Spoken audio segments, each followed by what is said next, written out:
Discovery and defiance. The void between stars had never felt so empty to Captain Elena Reyes. The UES Pathfinder drifted at the edge of charted space, sensors sweeping the darkness for anything of interest. Humanity had been pushing outward for decades, establishing colonies and outposts across dozens of systems, but had yet to encounter intelligent alien life. "Captain, we're picking up an anomalous energy signature," Lieutenant Keller announced, his voice cutting through the quiet hum of the bridge. "It's unlike anything in our database." Elena straightened in her command chair. "Distance. 8 million kilometers and closing. Whatever it is, it's big, and it's moving fast." Commander Ortiz, her XO, leaned over the sensor display. "Could be natural. A rogue pulsar or—" "No," Keller interrupted, his voice tense. "The movement pattern is deliberate. I'm detecting complex energy modulations. This is a vessel, Captain, and it's on an intercept course." The bridge fell silent. First contact. After all these years. "Battle stations," Elena ordered calmly. "Not because we're looking for a fight, but because I don't intend to be caught unprepared." The Pathfinder's crew moved with practiced efficiency, powering up defensive systems and readying the ship's modest weapons array. They were an exploration vessel, not a warship, but humanity had never believed in sending unarmed ships into the unknown.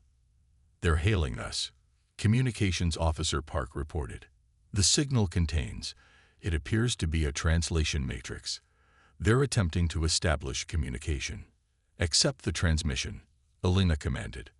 "Let's see who's out there." The main screen flickered to life, revealing a being unlike anything humanity had imagined. Its face was smooth and elongated, with 4 glowing eyes arranged in a diamond pattern. When it spoke, its mouth barely moved, yet the voice that came through the translator was clear and commanding. "Attention, unidentified vessel. I am Enforcer Falcon of the Galactic Hegemony. You have entered restricted space.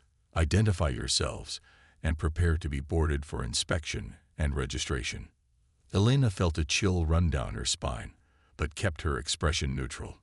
"This is Captain Elena Reyes of the United Earth ship Pathfinder. We are an exploration vessel from Earth. We were unaware this region was claimed by any civilization. We come in peace and would welcome diplomatic exchange." The alien's eyes narrowed. "Earth is not a recognized world in hegemony records. As an undocumented species, you will submit to immediate genetic and technological assessment.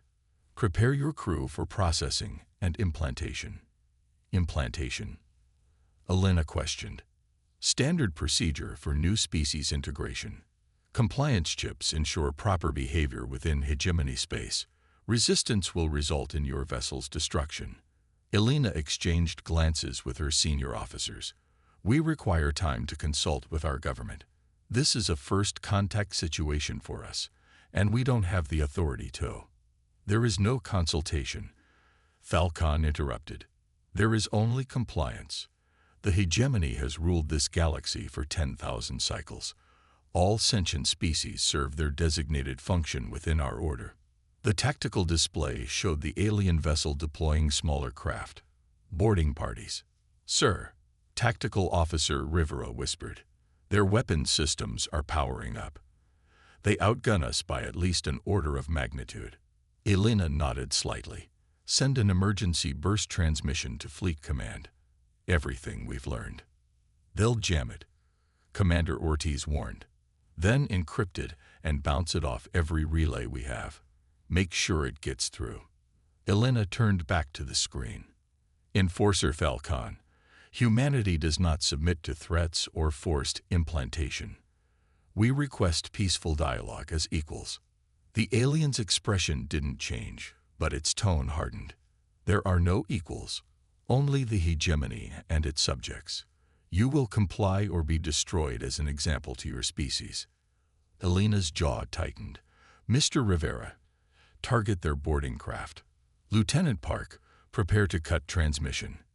Commander Ortiz, plot an emergency FTL jump back to the Arcturus relay." "Captain," Rivera cautioned, "if we fire on them, "We're already at war, Lieutenant," Elena replied grimly.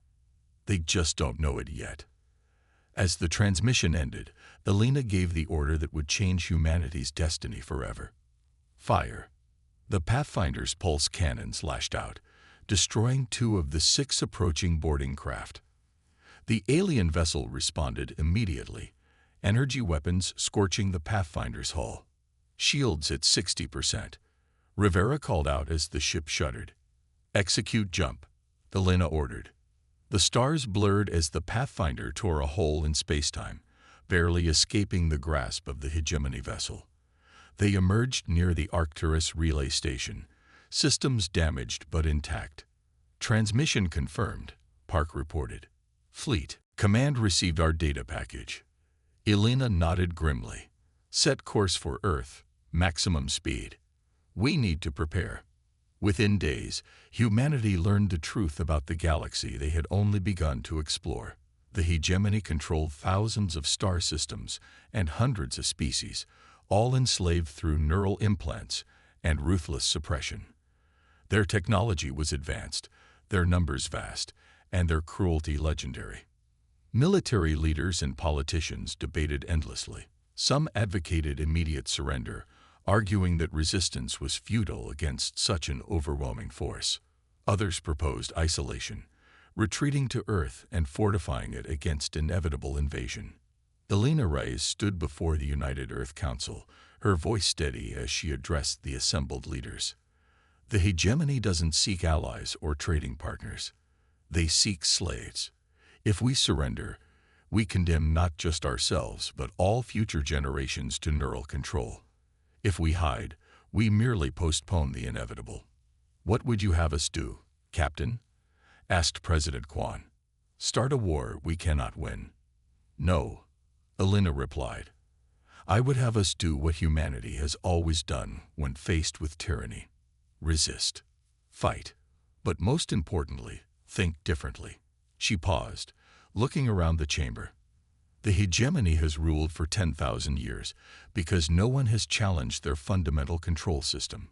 Their subject species cannot rebel because of neural implants, but we know about this vulnerability before they've had a chance to implement it."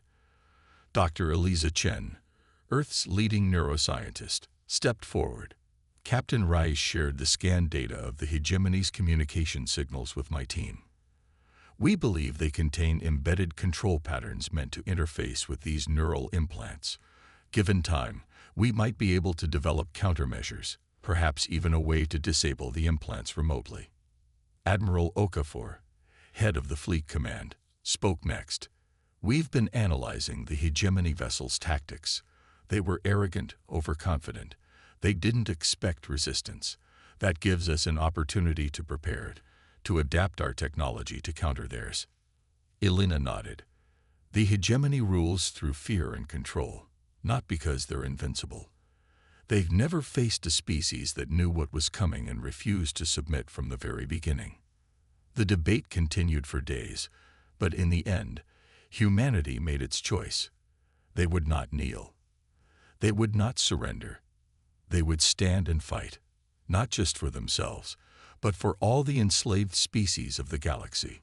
As preparations began for the coming conflict, Elena found herself standing in the observation deck of the newly commissioned UES Defiance, Earth's first true warship built with the knowledge gained from their encounter with the hegemony. Beside her stood Commander Ortiz, now her XO on this new vessel. "Do you think we can win?" Ortiz asked quietly. Elena watched as dozens of other ships took formation around them. "Humanity's first defense fleet. I think we can do something the hegemony has never seen before," she replied. "We can offer hope to a galaxy that's forgotten what it means to be free." The Defiance's engines hummed to life as they prepared to depart, not to run, not to hide, but to take the fight directly to the enemy. "The hegemony believes they've encountered just another species to enslave," Elena said, a determined smile forming on her lips. "They're about to discover they've actually found their worst nightmare." The Silent Rebellion. 6 months after the Pathfinder's encounter, humanity had transformed. Every shipyard worked at full capacity, converting civilian vessels for military use and constructing new warships designed specifically to counter hegemony technology. Research facilities focused entirely on understanding and exploiting the enemy's weaknesses. Colonies established early warning systems and planetary defenses. But most importantly, Dr. Marcus Chen had achieved a breakthrough. "It works," he announced to the gathered military and civilian leaders in the secure facility beneath Geneva. On the screen behind him, complex neural patterns shifted and reformed. "We can disable the hegemony's control implants." Admiral Okafor leaned forward. "You're certain?" Chen nodded. "We recovered fragments of their technology from the damaged boarding craft the Pathfinder destroyed. The implants use quantum entanglement to maintain continuous control, but the entanglement can be disrupted with a precisely modulated signal." He turned to Captain Reyes. "We can free them." Elena felt a surge of hope. "How close do we need to be?" "That's the challenge," Chen admitted. "Currently, we need to be within a few hundred meters. We're working on amplifying the signal, but for now, this is a close-range solution." Commander Jackson, head of Special Operations, saw the opportunity immediately. "Covert liberation missions. We infiltrate hegemony facilities, free their slaves, and extract before they realize what's happening." "Precisely," Chen agreed. "And every liberated being becomes a potential ally." President Quan, who had initially favored a more cautious approach, now nodded thoughtfully. "The hegemony's greatest strength is its vast army of controlled subjects. If we can turn that into their greatest vulnerability." "We don't just fight the hegemony," Elena completed the thought. "We dismantle it from within." The plan was audacious and dangerous. Small, stealth-equipped vessels would penetrate hegemony space, targeting outlying facilities with minimal defenses. Special operations teams would deploy Chen's device, neutralize any pure hegemony personnel, and offer freedom to the implant-controlled slaves. Elena insisted on leading the first mission herself, despite objections from high command. The UES Phantom, a newly designed stealth vessel, carried her team to a small hegemony mining outpost on the edge of their territory. Scans showed minimal security, 2 hegemony overseers, and approximately 50 enslaved workers from various species. "Remember," Elena told her team as they prepared to board, "these people have been enslaved for generations. Freedom might be as frightening to them as it is liberating. Be gentle, but be ready for anything." The boarding operation went smoothly. The hegemony overseers, overconfident and unprepared for an attack in the heart of their territory, were quickly neutralized. Dr. Chen's device, activated in the central hub, sent its signal throughout the facility. The effect was immediate and profound. The enslaved workers, a mix of reptilian, insectoid, and mammalian species, froze in place as their implants deactivated. Many collapsed, overwhelmed by suddenly regaining control of their own minds. Others stared in confusion, fear, or dawning hope. A tall, avian being was the first to approach Elena. Its feathers were dull from years of harsh mining work, but its eyes held a fierce intelligence. "You stop the voice," it said haltingly through its translator. "The voice that commands is silent." "We've disabled your implants," Elena explained gently. "You're free now." The being tilted its head. "Free? This concept. I know the word, but not its meaning." "It means you choose your own path," Elena replied. "No one controls you anymore."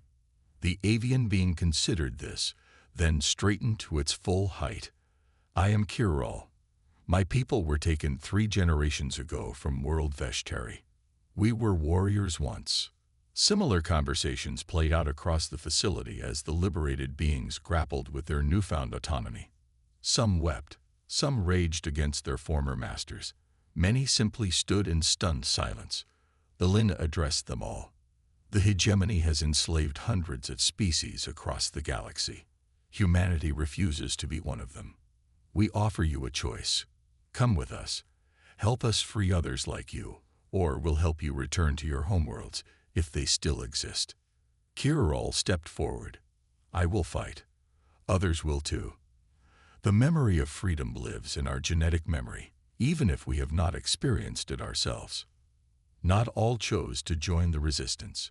Some, too traumatized or confused, asked to be taken to safe havens humanity had established in neutral space. But many, like Kirill, found purpose in the opportunity for vengeance and liberation. As the mission concluded, Commander Jackson approached Alina. "This worked better than we could have hoped, but the hegemony will notice this outpost going dark." "Let them wonder," Alina replied. "Let them fear what they cannot understand." The outpost was just the beginning. Over the next few months, dozens of similar operations targeted hegemony facilities throughout the border regions. Each success brought new allies, new intelligence, and new understanding of how the hegemony operated. From liberated engineers, humanity learned to improve their shield technology. From former navigators, they gained detailed maps of hegemony space. From security personnel, they acquired access codes and patrol schedules. The resistance grew with each mission, transforming from a human defense force into a multi-species liberation movement. Dr. Chen's team made continuous improvements to the disruptor technology, gradually increasing its range and effectiveness. Solar-powered disruptor beacons were secretly deployed near major hegemony installations, quietly freeing slaves who would then sabotage operations from within before disappearing. The hegemony's response was predictably brutal. Entire sectors were locked down. Security protocols were heightened. Any sign of malfunction in control implants resulted in immediate termination of the defective slave. But these measures only created more resentment, more opportunity for resistance. 3 months into the campaign, humanity suffered its first major setback. A liberation mission to a hegemony research station went catastrophically wrong when they discovered it had been turned into a trap. The UES Shadowhawk was destroyed with all hands, including Commander Jackson. The loss was devastating, but it also confirmed that the hegemony was now taking the threat seriously. High Command debated pulling back, focusing solely on defensive measures, but Captain Rice argued passionately against retreat. "This is exactly what the hegemony wants," she told the assembled leaders. "They want us to become cautious, predictable. We need to do the opposite, escalate and surprise them." Admiral Okafor frowned.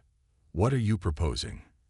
"A direct strike at their regional headquarters in the Arcturus sector," Alina replied, bringing up tactical displays.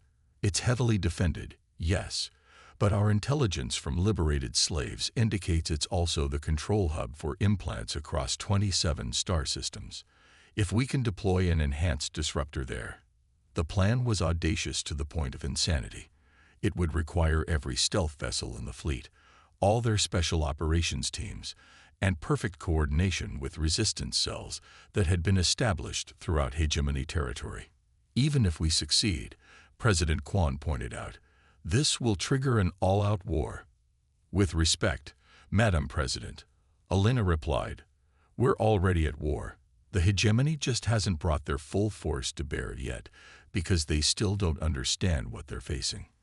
This action will force them to divide their attention between fighting us and controlling increasingly unstable slave populations." After intense debate, the operation was approved. The newly promoted Admiral Rice would lead the assault personally. As preparations intensified, Alina found a quiet moment to visit the memorial wall where Commander Jackson's name had recently been added. There would be many more names before this was over, she knew, perhaps her own. Kirill found her there, the avian resistance fighter now a trusted advisor on hegemony tactics. "Your people prepare for battle with songs and rituals," Kirill observed. "This is good. My people did the same, once." "What happened to your world?" Elena asked. "We fought the hegemony when they came," Kirill replied, mandibles clicking with pride. "For 3 cycles, we resisted. Then they released a pathogen that killed 1 in 3 of us. The survivors were implanted. The aliens' compound eyes fixed on Alina, but we never forgot. That is why the hegemony will fail. Memory survives even when freedom does not." Elena nodded, drawing strength from the ancient warrior's words. Then let's give the galaxy something worth remembering. As the assault fleet prepared to depart, Alina addressed the combined human and alien forces. Behind her stood representatives of 17 formerly enslaved species, each now fighting for their own liberation, and that of countless others. The hegemony believes control is the natural order of the universe, she told them. They see freedom as a defect to be corrected. Today, we prove them wrong. Today, we show the galaxy that chains, no matter how ancient, can be broken. The fleet vanished into the darkness of space, carrying with them the greatest hope the oppressed galaxy had known in 10,000 years. Alliance of the Broken Chains. The Arcturus operation changed everything. The combined fleet struck with precision and ferocity that the hegemony had never encountered. Stealth vessels deployed enhanced disruptors at key points throughout the sector headquarters, while liberated slaves who had been planted as sleeper agents sabotaged critical systems from within. When the main control hub was breached and the master disruptor activated, the effect rippled across 27 star systems. Billions of implants simultaneously deactivated. Billions of minds suddenly awoke to freedom. The aftermath was chaos. Glorious, terrible chaos. Some newly freed beings immediately turned on their hegemony masters. Others fled in panic. Many simply stood in place, overwhelmed by the sudden burden of choice after lifetimes of control. The hegemony responded with brutal efficiency, deploying automated security systems and unleashing the Enforcer Corps, the only pure hegemony troops, unaugmented by slave soldiers, to contain the uprising. Entire habitation sectors were vented into space. Suspected rebellion sympathizers were executed by the thousands. But it was too late. The rebellion had reached critical mass. 6 months after Arcturus, what had begun as a human resistance effort had evolved into the Alliance of Free Worlds. 27 species had formal representation, with dozens more joining daily as liberation spread. Each brought unique perspectives, technologies, and fighting styles to the cause. The Scytheri, a crystalline species with natural computational abilities, enhanced Alliance encryption and cyber warfare capabilities. The Voldicris, Kirrell's people, provided brilliant tactical minds, shaped by thousands of years of warrior culture. The aquatic Indar brought unprecedented advances in three-dimensional combat techniques. Admiral Alina Reyes now commanded not just a fleet but an interstellar revolution from the massive Alliance flagship Liberty, formerly a hegemony dreadnought captured and repurposed during the Arcturus operation. The hegemony has recalled fleets from the outer reaches to reinforce their core systems, reported Shen, her human intelligence officer. The tactical display showed massive fleet movements converging on the systems surrounding the hegemony throne world of Dominus.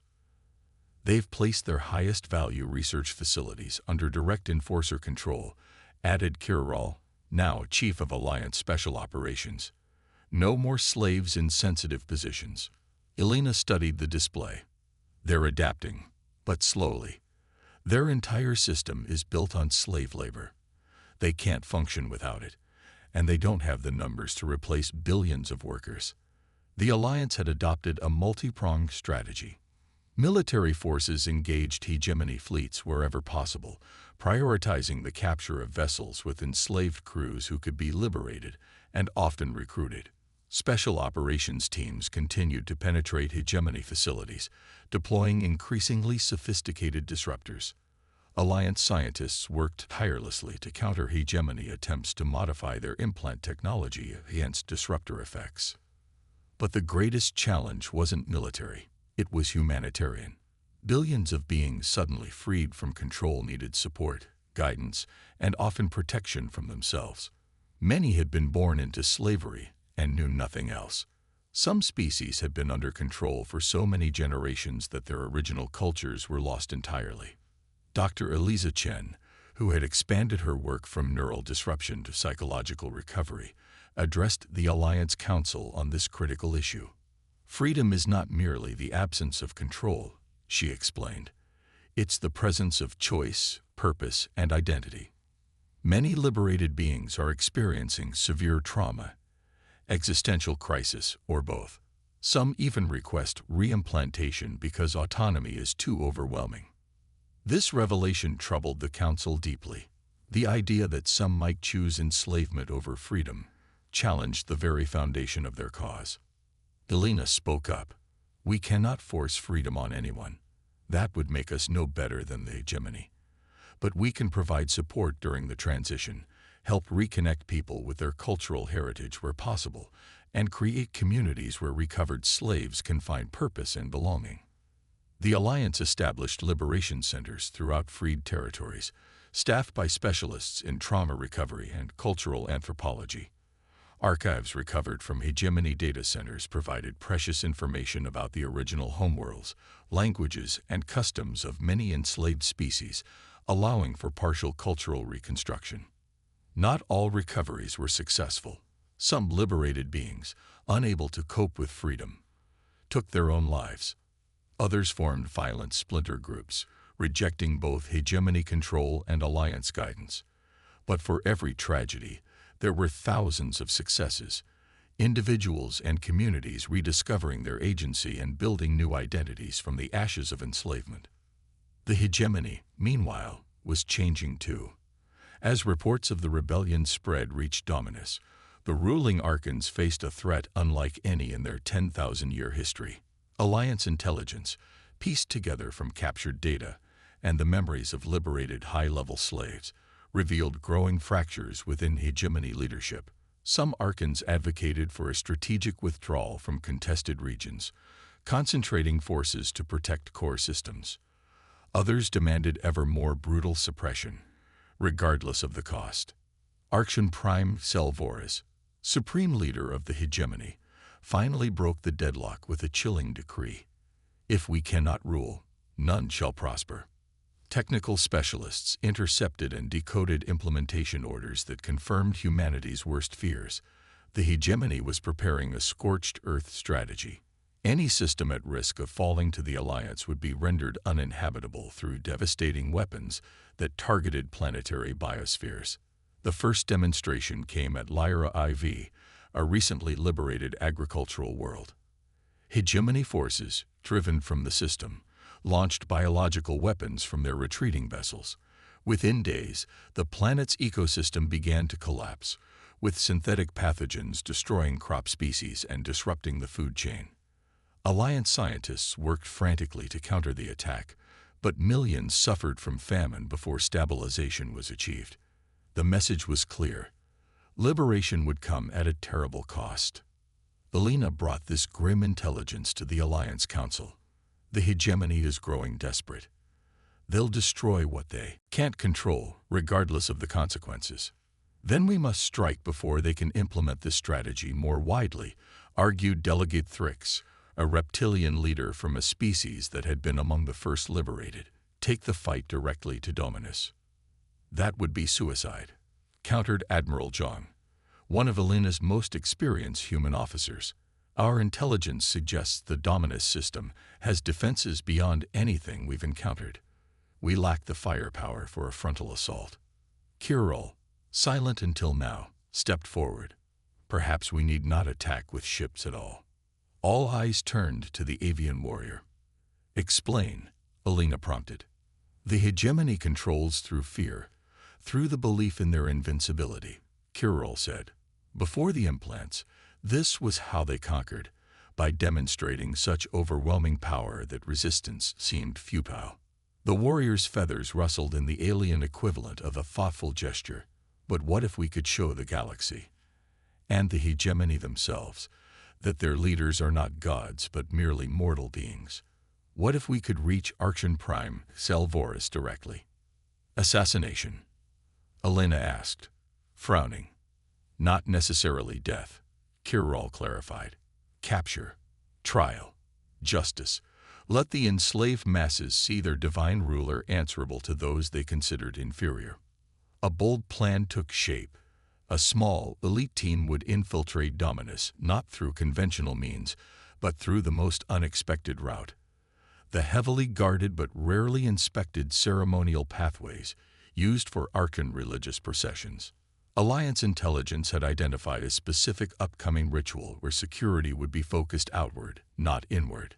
Elena insisted on leading the mission herself, despite objections from the Council. This operation could end the war. I won't order others to take risks I'm unwilling to face myself. As preparations intensified, old allies and new came forward to volunteer for what many considered a suicide mission. Kiril would go, of course, along with a team of specially trained operatives from 7 different species, each bringing unique skills critical to the mission's success. Dr. Chen approached Elena the night before departure, carrying a small device. "This is different from our standard disruptors," she explained. "It's calibrated specifically for hegemony neural patterns." Elena looked up in surprise. "The Archons use implants on themselves." "Not control implants," Chen clarified. "Enhancement implants. They've augmented their natural abilities with technology similar to what they use to enslave others. This device won't disable them completely, but it should disrupt their enhanced capabilities long enough for you to complete your mission." Elena took the device carefully. "Thank you, Eliza, for everything." As the specially modified stealth vessel prepared to depart, Elena recorded one final message for Alliance leadership, to be delivered only if the mission failed. "We fight not just against enslavement, but for the right of all beings to determine their own destiny," she said, her voice steady despite the weight of what lay ahead. "If we don't return, continue that fight. Remember that the greatest weapon against tyranny is not disruptors or warships, but the unquenchable desire for freedom that lives in all sentient beings." The vessel slipped away silently, carrying with it the hopes of countless worlds and beings who had only recently learned to hope again. Behind them, the Alliance fleet prepared for what might be its final desperate battle, a massive diversionary attack designed to draw hegemony forces away from Dominus, while Elena's team completed their mission. The endgame had begun. The final confrontation. Dominus loomed before them, a world unlike any Elena had seen. Artificial rings encircled the planet, connected by gleaming spires that reached from the surface to orbit. The entire system bristled with defensive installations, automated weapon platforms, and patrol vessels. "Magnificent," whispered Threll, the Skitheri crystalline engineer, multifaceted eyes reflecting the view. 10,000 years of enslaved labor built this. Their stealth ship, the Shadow, had been specifically designed for this mission, incorporating every countermeasure Alliance scientists could devise. Even so, passage through the outer defense grid had been harrowing, requiring precise navigation through sensor gaps that existed for mere seconds. Now they hung in low orbit, cloaked and silent, awaiting the moment when the Archean Prime's ceremonial procession would begin. "Receiving telemetry," reported Lieutenant Sato, monitoring communications. "The convergence ceremony is proceeding as scheduled. Enforcer escorts are moving into position along the processional route." Elena nodded. "Begin atmospheric insertion. Maintain stealth protocols until we reach the landing zone." The Shadow descended through Dominus's upper atmosphere, its hull heated, but not to the point of creating a detectable signature. They emerged beneath a bank of purple-tinged clouds, revealing a landscape of crystalline spires and massive monuments stretching to the horizon. "So much beauty," muttered Kiril, "built on so much suffering." The ship settled in a narrow ravine 3 kilometers from their target. The Grand Processional, a massive elevated roadway along which the Archean Prime would travel to the Temple of Dominion for the once-in-a-decade convergence ritual. Intelligence suggested this was the only time the Archean Prime left the heavily fortified central spire. It was their one chance to reach the hegemony's supreme leader. "Synchronize timers," Elena ordered as the team prepared to disembark. "We have exactly 43 minutes to reach the intercept point before the procession arrives." They moved swiftly across the alien landscape, a diverse team unified by purpose. Threll interfaced directly with hegemony security systems, creating periodic blind spots in surveillance. And Dar scouts moved ahead, their aquatic species' natural camouflage abilities enhanced by adaptive tech.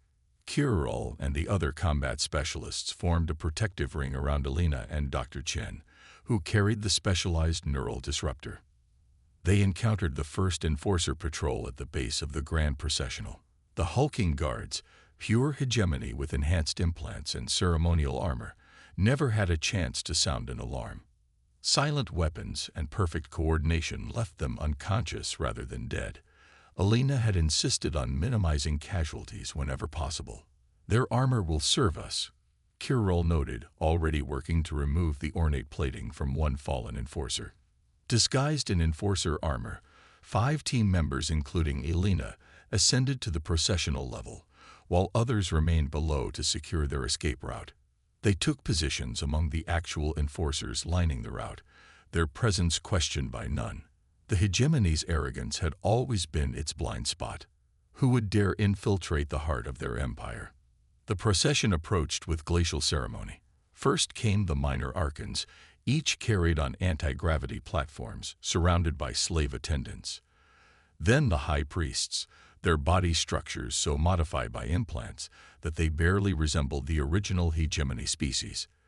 Finally, heralded by resonant tones that vibrated through the very structure of the roadway, came the massive conveyance of Archon Prime Selvoris. It was larger than Alina had expected, a floating temple unto itself, surrounded by force fields and guarded by the elite Crimson Enforcers. Within, barely visible through layers of protective screening, sat the ruler of the galaxy's most oppressive regime. The moment to act had come. Alina activated her comm implant. Execute Phase 2. Across the city, precisely placed charges detonated simultaneously, not at the procession. That would have triggered immediate lockdown, but at power distribution nodes carefully selected to disrupt security systems without causing casualties. As predicted, the Crimson Enforcers reacted by closing ranks around the Archon Prime's conveyance, while regular security forces moved to investigate the disturbances. In that moment of divided attention, Alina's team struck. Threll activated a device that temporarily disrupted the conveyance's shield frequency. Kiril and the combat specialists eliminated the nearest guards with precision strikes. Alina and Dr. Chen charged forward, the specialized disruptor already active. For a heartbeat, time seemed to slow.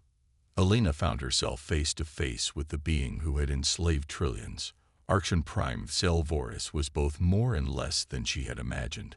Physically frail despite extensive augmentation, with eyes that reflected not cruelty but cold, absolute certainty. "Impossible," the Archon Prime said, voice eerily melodic despite the situation. "No," Alina replied, activating the disruptor at full power. "Inevitable."